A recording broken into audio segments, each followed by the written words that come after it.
Hey guys, welcome to BP the Bible Perspective. Margie Zacharias is claiming that there is not a shred of evidence supporting any claim against her late husband, Ravi Zacharias. Is she in denial? Or is she trapped in a bubble? Or is there something else? Let's talk about it. Now, before we do, please like and share this video and subscribe to BP, the Bible Perspective. And as always, if you have a thought, a comment, add it to the comment section below. All comments are welcome. You know, the last year when the late apologist, thinker, Ravi Zacharias passed away, the revelations of his sexual sins have come out. And I'm reading a post by Julie Royce.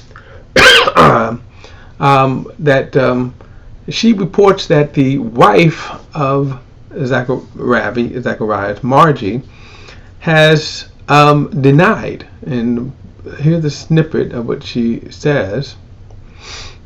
It says in her email to her extended family, Margie Zacharias defended her husband, saying that after searching through all of Ravi Zacharias' personal belongings, she did not find anything suspicious, absolutely nothing to support the claims being made or of the charges against him. She added, he could never have kept a secret like they are alleging, I say.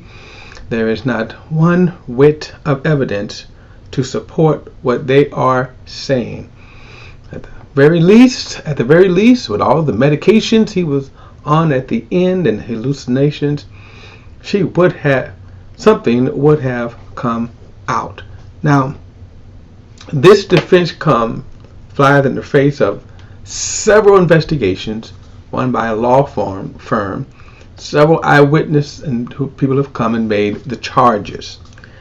Okay, here is my thoughts about this and some of the response. It is shocking that with such deep allegations, these are shocking allegations, that she makes such a stern defense of her husband, saying in her view there is not one shred of evidence. So how can we process this? Well, one, I guess we have to look at the evidence that the other people are claiming, and maybe, and I have to play advocate here, because since I haven't done the primary research on this, so the accusations that have come out, let me ask the question: was there any hard evidence produced? In other words, there was testimony, but was there proof? I don't say that lightly, because of course in the era of Me Too, the default position is always believe the accusers. And that can be tricky, especially in this day and age. Now, at the same time, we certainly should not dismiss any charges. Now, according to the Royce report and others, the law firm of Miller and Martin concluded that Ravi Zacharias had raped a female massage therapist and sexually molested several others over a span of many years. Also, Lori Ann Thompson has provided emails, phone records, and gift receipts confirming her story that Ravi Zacharias had groomed and sexually exploited her. And then similarly, Ravi Zacharias' former business partner, Vicky Blue, has claimed that Ravi abused her and other therapists at a spa they co-owned, and then threatened to ruin them if they spoke out. Okay, so here's the thing now. These testimonies, emails, phone records, and gifts receipts could be evidence, of course, to support their claims. So the question becomes now, when his wife comes out and just flatly denies it, claiming that she went through his personal belongings and didn't find a shred of evidence. Well, that could be very subjective, meaning this: would he have evidence that he's bringing home Another thing you have to kind of consider is that Ravi was on the road constantly. A lot of these twists, a lot of these things happen, remember, at his spa. So why would he have evidence at home?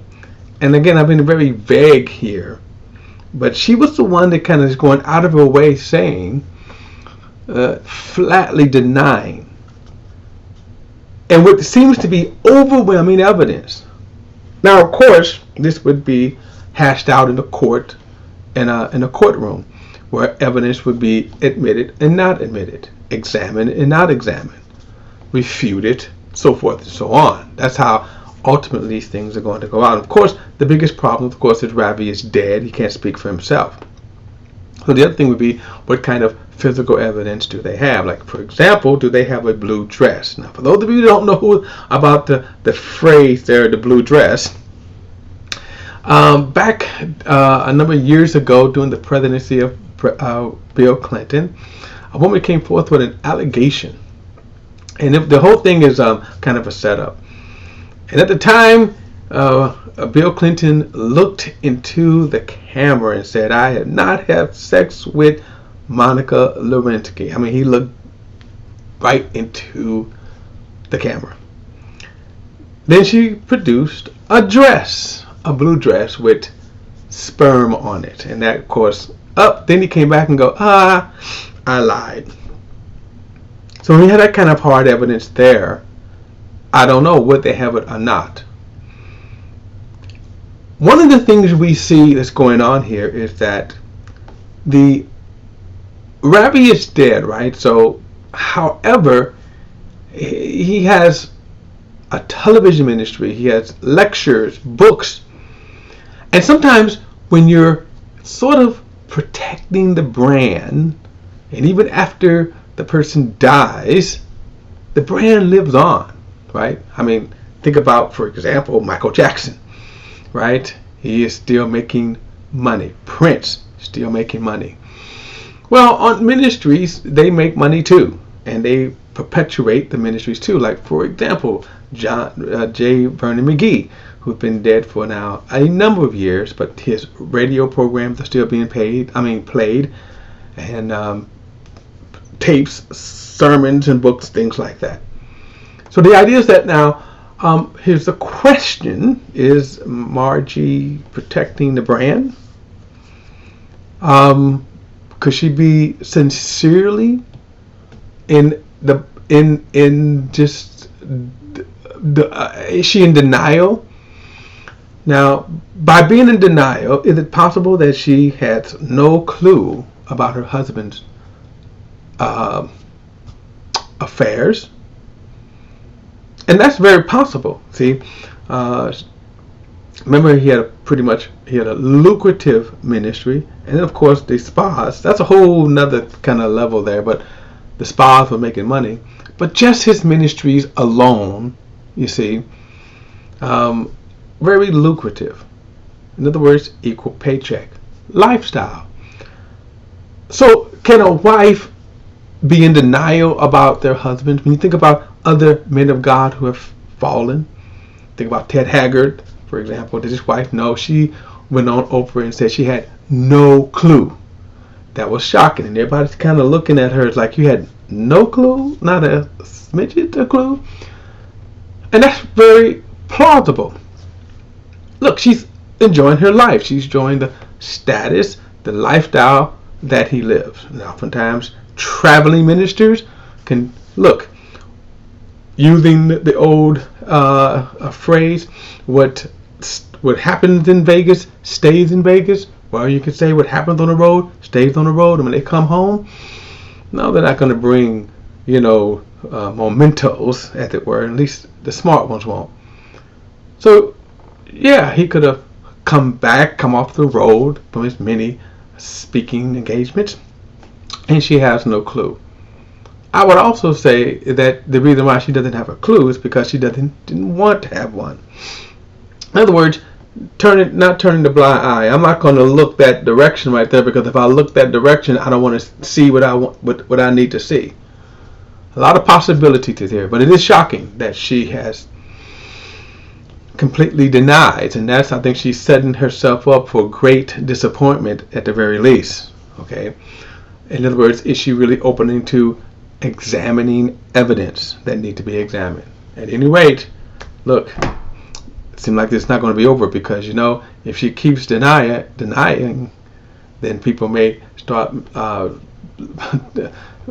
laying lawsuits against the ministry, because again, the estate and the ministry is still viable and still making money, at least in some cases. Alright guys, look, that's my perspective. Don't forget to like and share this video and subscribe to BP The Bible Perspective. And as always, if you have a thought or comment, add it to the comment section below. All comments are welcome. Till next time, I'll see you then.